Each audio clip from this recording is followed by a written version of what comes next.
नमस्ते बच्चों। चैप्टर 17। आशा के विवाह को 5 महीने हो चुके थे। इस बीच माँ के कई पत्र मीनू के पास आए। उनके हर पत्र से यही आभास होता था कि वे दोनों बेटियों के बिना कितनी अकेली सी रह गई थी। So it had been 5 months since Asha's marriage. माँ ने अनेक चिट्ठियाँ मीनू को लिखी थी। माँ की चिट्ठियों से पता चलता था कि मीनू के माता पिता मीनू और आशा के बिना बहुत अकेलापन महसूस कर रहे थे। महसूस करना मतलब टू फील, अकेलापन, लॉनलीनेस। जिस समय भी माँ या पिता का कोई पत्र उसके पास आता, उस समय उसका हृदय व्याकुल हो उठता।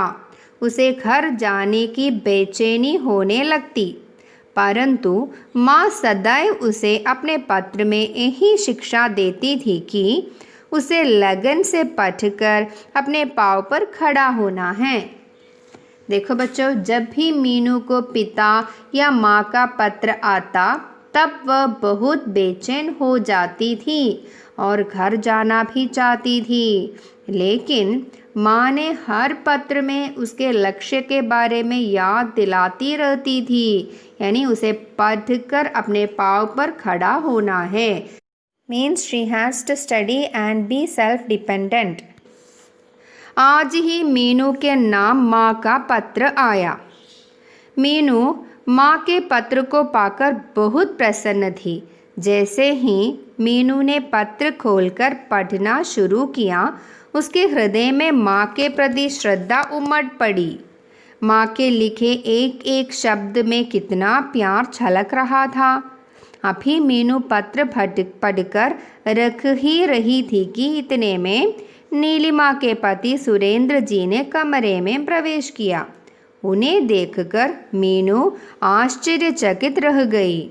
सुरेंद्र जी आज उसके पास कैसे आ गए, और वह भी अकेले। देखो बच्चों, even today Meenu received mother's letter. माँ का पत्र पढ़कर मीनू को माँ से प्यार और श्रद्धा बढ़ी। माँ के प्रति श्रद्धा उमड़ गई, मतलब हर रेस्पेक्ट फॉर द मदर रोज। माँ की चिट्ठी का हर एक शब्द में बहुत प्यार था। जैसे ही मीनू ने पत्र पढ़कर रखा, वैसे ही उसके सामने नीलिमा का पति सुरेंद्र दिखाई दिया। मीनू को बहुत आश्चर्य हुआ। क्यों आश्चर्य हुआ मीनू को? क्योंकि अचानक और वह भी अकेला सुरेंद्र मीनू के पास कैसे आया। मीनू ने उन्हें कुर्सी पर बैठाया और नीलिमा के न आने का कारण पूछा। सुरेंद्र जी ने बताया, नीलिमा आजकल पूर्ण आराम में है। मीनू ने आश्चर्यचकित होकर पूछा, क्यों, क्या हुआ नीलिमा को? सुरेंद्र जी मुस्कुराते हुए बोले, हुआ कुछ नहीं, उसने पुत्र को जन्म दिया है। यह तो बहुत प्रसन्नता की बात है। सुरेंद्र को बिठाने के बाद मीनू ने नीलिमा के बारे में पूछा। सुरेंद्र ने बताया कि नीलिमा ने एक पुत्र को जन्म दिया, इसलिए वह आजकल पूर्ण आराम में है। पूर्ण आराम मतलब कंप्लीट रेस्ट। सुरेंद्र जी ने अपने बैग से एक कार्ड निकालकर मीनू के हाथ में थमा दिया और बोले, मीनू, परसों हमारे बेटे का नामकरण संस्कार है, तुम्हें अवश्य आना है। नीलिमा ने तुम्हें विशेष रूप से आने के लिए कहा है। हाँ हाँ, क्यों नहीं, मैं अवश्य आऊँगी, मीनू ने कहा। इसके बाद सुरेंद्र मीनू को उनके बेटे का नामकरण संस्कार के लिए बुलाया। मीनू ने आने का वादा भी दिया। वादा मतलब प्रॉमिस। सुरेंद्र जी के जाने के बाद मीनू उस कार्ड को उठाकर देखने लगी। उसे लगा कि नीलिमा कितनी भाग्यशाली है। सुंदर व चाहने वाला पति मिला, साथ ही उसे एक पुत्र की माँ बनने का सौभाग्य भी प्राप्त हुआ। देखो, सुरेंद्र के जाने के बाद मीनू नीलिमा के बारे में सोचने लगी कि नीलिमा बहुत भाग्यशाली है। उसे एक चाहने वाला पति और अब एक पुत्र भी मिल गए। चाहने वाला पति मतलब लविंग हस्बैंड। जिस दिन नामकरण संस्कार था उस दिन मीनू को कॉलेज से छुट्टी लेनी पड़ी क्योंकि उसे बाजार से नन्हे बालों के लिए कुछ उपहार भी खरीदने थे। नामकरण संस्कार में जाने के लिए मीनू कॉलेज से छुट्टी लेकर बाजार गई और उसने नन्हे बालों के लिए उपहार भी खरीदी। उपहार मीन्स गिफ्ट, खरीदना मीन्स टू बाई। उपहार खरीदकर वह सीधे ही नीलिमा के घर पहुंच गई। मीनू को देखकर नीलिमा बहुत प्रसन्न हुई। दोनों अपनी अपनी बातें करने में ऐसी तल्लीन हो गई मानो वर्षों बाद मिल रही हो। उपहार खरीदने के बाद वह नीलिमा के घर पहुंच गई। सीधे ही मतलब डायरेक्टली। मीनू को देखकर नीलिमा बहुत खुश हुई। दोनों इस प्रकार बातें कर रही थी कि मानो वे वर्षों बाद मिल रही हैं। That means both were talking in such a way that they were meeting after years. Nilima ने अपने माँ बनने के सभी अनुभव मीनू को सुनाए। मीनू चुपचाप बैठी बातें कर रही थी कि उसी बीच सुरेंद्र जी के कुछ मित्रों ने कमरे में प्रवेश किया। उनमें एक अमित भी था। अमित सुरेंद्र जी का घनिष्ठ मित्र था। अमित ने नीलिमा से पूछा, भाभी सुरेंद्र कहाँ हैं? Means Neelima told Meenu all the experiences of becoming a mother. Meenu चुपचाप सब सुनती रही। तब सुरेंद्र के कुछ मित्र कमरे में आए और सुरेंद्र को पूछा। मित्रों में से एक अमित था। अमित सुरेंद्र का घनिष्ठ मित्र था। घनिष्ठ मित्र मीन्स क्लोज फ्रेंड। अमित भैया वे बाहर ही काम में व्यस्त हैं। अमित का नाम सुनते ही दरवाजे की ओर पीठ किए बैठी मीनू ने मुड़कर देखा तो वो आश्चर्यचकित रह गई। अरे ये तो वही अमित है। बाजार में उस दुकान से तो वो झटपट निकल भागी थी, परंतु अब घर से कहाँ जाएगी? नीलिमा ने अमित से कहा कि सुरेंद्र बाहर कुछ काम कर रहे हैं। अमित का नाम सुनते ही मीनू ने मुड़कर देखा तो उसने अमित को देखा। उसे बहुत आश्चर्य हुआ। बाजार में जब मीनू ने अमित को देखा तब वह वहाँ से जल्दी ही निकलकर भागी थी, लेकिन अब नीलिमा के घर से वह भाग नहीं सकती। मीनू जब भी अमित को देखती उसके मन में अजीब सी घृणा उत्पन्न हो जाती। देखो अमित को देखने के बाद मीनू को कैसा लगा? मीनू के मन में अजीब सी घृणा उत्पन्न हो गई। अजीब सी घृणा मतलब अ स्ट्रेंज हेट्रेड। उत्पन्न होना मीन्स ऑकर्ड। अमित व उसके सभी मित्र वहाँ से जा चुके थे, परंतु मीनू अभी भी सोच में डूबी हुई थी। अमित व उसके मित्रों के जाने के बाद भी मीनू सोच में डूबी हुई थी। सोच में डूबना means drawn in thoughts. Meenu की तल्लीनता तब भंग हुई जब नीलिमा ने उसे बताया, मीनू इनका ये मित्र था ना अमित, जो मुझसे बातें कर रहा था, उसका रिश्ता टूट गया है। देखो बच्चों, तल्लीनता मीन्स एनग्रोस्ड मीन्स निमग्न।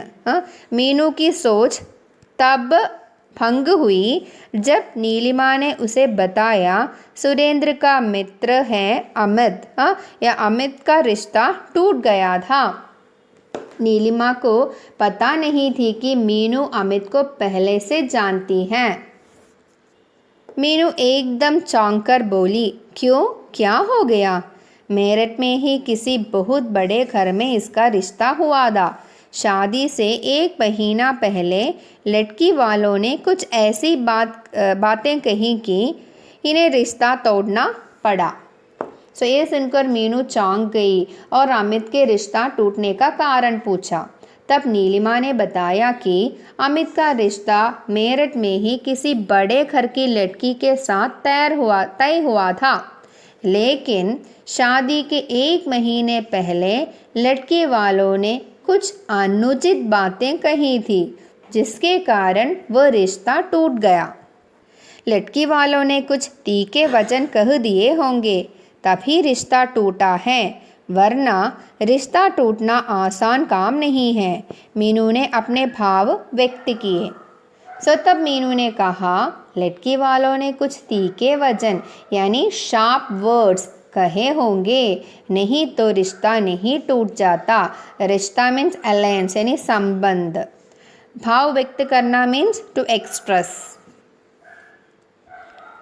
हाँ, वे यह चाहते थे कि अपनी बेटी को एक फ्लैट दे और वह उसी में अपने सास ससुर से अलग रहे। अब तू ही बता मीनू, अमित अपने माता पिता का इकलौता पुत्र है, यह बात कैसे संभव हो सकती है? नीलिमा ने सरिता के घर वालों के कहे हुए फ्लैट के बारे में बताया। यानी लड़की वाले चाहते थे कि अमित पत्नी के साथ अपने माता पिता से अलग होकर लड़की वालों के दिए गए फ्लैट में रहें, लेकिन अमित इकलौता पुत्र हैं, इसलिए यह संभव नहीं है। इकलौता पुत्र मतलब ओनली सन। इस बात पर मीनू कुछ नहीं बोली, सिर्फ गर्दन हिलाकर हूँ कह दिया। नीलिमा ने अपनी बात जारी रखी, परंतु अमित भैया उस लड़की से शादी करने के इच्छुक नहीं थे। जब उस लड़की से रिश्ता हुआ था, तब वे अपने माता पिता के विरुद्ध न बोल सके, परंतु लड़की वालों की ये सब हरकतें देखकर अमित के पिताजी ने अमित के ऊपर ही सौंप दिया था कि वह इस बात का निर्णय स्वयं ही करे कि यहाँ शादी करना है या नहीं। नीलिमा फिर बोली कि अमित तो उस लड़की से शादी करना नहीं चाहता था, लेकिन अपने माता पिता के खिलाफ वह नहीं बोल पाता था। खिलाफ मीन्स विरुद्ध, अगेंस्ट, इसलिए विवाह के लिए तैयार हुआ। लेकिन लड़की वालों के कही गई बात अमित के माता पिता को अच्छा न लगा, इसलिए अमित से फैसला लेने के लिए कहा था। मीनू चुपचाप बैठी सुनती रही। अरे हाँ मीनू, अमित भैया ने मीरापुर में कोई लड़की देखी थी, वह उन्हें बहुत पसंद थी। उस समय उनके माता पिता की गलती से वह रिश्ता न हो सका, परंतु आज भी वे यही चाहते हैं कि यदि उस लड़की की शादी न हुई हो तो उसी से शादी करे। न जाने उस लड़की ने क्या जादू सा कर दिया है पहली मुलाकात में ही। देखो, नीलिमा कहती है कि अमित ने मीरापुर जाकर एक लड़की को देखा था। अमित को वो लड़की बहुत पसंद थी, लेकिन माता पिता के गलती के कारण वो रिश्ता न हुआ। आज भी अमित उस लड़की से ही शादी करना चाहता है। अगर उस लड़की की शादी नहीं हुई तो मुलाकात का मतलब है मीटिंग। जादू सा करना, फैसिनेटेड यानी वशीभूत करना। नीलिमा को यह बात याद नहीं थी कि वह लड़की मीनू ही है, लेकिन नीलिमा नहीं जानती थी कि वह मीरापुर वाली लड़की मीनू है। जब भी कभी अमित की बात चलती या अमित मीनू को दिखाई दे जाता, तभी मीनू का मन अमित के प्रति घृणा से भर जाता था, परंतु आज उसे न जाने क्या हो गया था। अमित की बातें चल रही थी तो उसे बुरा नहीं लग रहा था। देखो, जब कभी मीनू अमित को देखती और अमित के विषय में कुछ सुनती तो उसके हृदय में घृणा पैदा हो जाती थी, लेकिन न जाने आज वह अमित के बारे में सुनती रही। तभी सुरेंद्र जी ने समाचार दिया कि मेहमान आने शुरू हो गए हैं। बहुत बड़ी संख्या में मेहमान उस नन्हे बालक को आशीर्वाद देने आए और सभी कार्य ठीक प्रकार से संपन्न हो गया। देखो, तब नीलिमा के पति सुरेंद्र जी ने कहा कि मेहमान आने लगे हैं। बहुत मेहमान आए थे बालों को आशीर्वाद देने के लिए और सभी कार्य अच्छी तरह से हो गया। रात्रि के 9 बज चुके थे। मीनू को अब हॉस्टल पहुंचने की जल्दी थी। नीलिमा के कहने पर सुरेंद्र जी उसे हॉस्टल तक छोड़ने आए। देखो, नीलिमा के कहने पर सुरेंद्र ने मीनू को हॉस्टल छोड़ने गए क्योंकि रात के 9 बज चुके थे। रात्रि के 10 बजे तक अमित कार्य में व्यस्त रहा। उसके बाद जब वो नीलिमा के पास आया तो मीनू वहाँ न दिखाई दी। उसने सोचा था कि कार्य समाप्त हो जाने पर ही वह कुछ समय बैठकर मीनू से बातें करेगा, परंतु आज भी वह दुर्भाग्यवश मीनू को अपने हृदय की बात न बता सका। देखो, अमित ने सोचा कि वह सब कार्य पूर्ण होने के बाद वह मीनू से कुछ बातें करेगा, लेकिन 10 बज चुके थे और मीनू जा चुकी थी। इस बार भी अमित मीनू से कुछ कह न सका। अमित के हृदय में उत्सुकता थी मीनू के बारे में कुछ जानने की, कुछ समझने की। उसने सोचा कि क्यों न नीलिमा भाभी से उसके बारे में जानकारी ली जाए। देखो, अमित मीनू के बारे में जानना चाहता था, इसलिए उसने सोचा कि नीलिमा से उनके बारे में जानकारी प्राप्त करे, यानी मीनू के बारे में कुछ अधिक जाने नीलिमा से। किसने सोचा? अमित ने सोचा। अमित कई घंटों तक कार्य करके थक चुका था। थोड़ी देर के लिए वो भाभी के पास आराम कुर्सी पर बैठ गया। 2 मिनट तक आंखें मूंदकर वह कुर्सी पर बैठा रहा। फिर नीलिमा से बोला, भाभी, आपकी सहेली कहाँ गई? तो अमित तो काफ़ी थक चुका था। थकना मीन्स टू टायर्ड, इसीलिए वो नीलिमा के पास कुर्सी पर बैठे और फिर नीलिमा से मीनू के बारे में पूछने लगा। भैया, वो तो अपने हॉस्टल चली गई हैं। इतनी रात में अकेले चली गई? नहीं, सुरेंद्र जी छोड़ने गए हैं उसे। क्या यहाँ पढ़ रही हैं आजकल? अमित ने आगे बात बढ़ाते हुए कहा। हाँ, वकालत कर रही हैं। 1.5 वर्ष पहले मेरठ के किसी लड़के ने इसे देखकर रिश्ता नामंजूर कर दिया था, तभी से निराश हो गई हैं। अब उसमें पढ़ लिख कर अपने पाँव पर खड़े होने की लगन उत्पन्न हो गई है, जिससे वह समाज में ऊंचा सिर करके रह सके। नीलिमा ने कहा कि वह वकालत पढ़ रही हैं और सुरेंद्र उसको हॉस्टल छोड़ने के लिए गया है। फिर नीलिमा ने कहा कि अब मीनू को बहुत निराशा है, क्योंकि 1.5 साल पहले किसी लड़के ने इसे देखने के बाद नामंजूर कर दिया था। नामंजूर मतलब रिजेक्टेड। और उसने पढ़ लिख कर अपने पाँव पर खड़े होने का निर्णय लिया है। नीलिमा के मुंह से यह शब्द सुनकर अमित को आत्मग्लानि महसूस होने लगी। After hearing these words from Nilima's mouth, Amit felt guilty. उसे लगा कि उसने मीनू के हृदय को पीड़ा पहुंचाई है। उसी के कारण मीनू जीवन में इतनी निराश हो चुकी हैं। देखो, he felt that he had hurt मीनू's heart. Amit ही मीनू की निराशा का कारण है।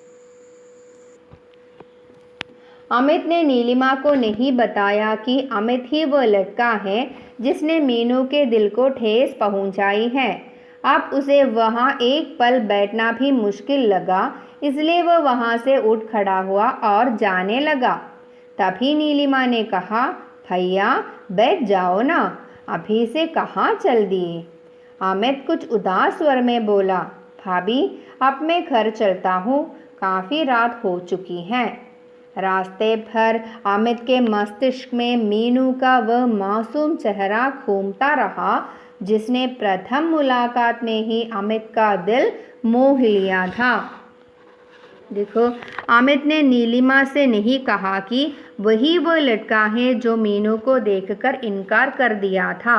अमित फिर वहाँ रुकना नहीं चाहता था, इसलिए नीलिमा के कहने के बाद भी वो वहाँ से चला गया। और रास्ते भर अमित को मीनू का मासूम चेहरा याद आया। The innocent face of Meenu kept wandering in Amit's mind all the way. धन्यवाद बच्चों।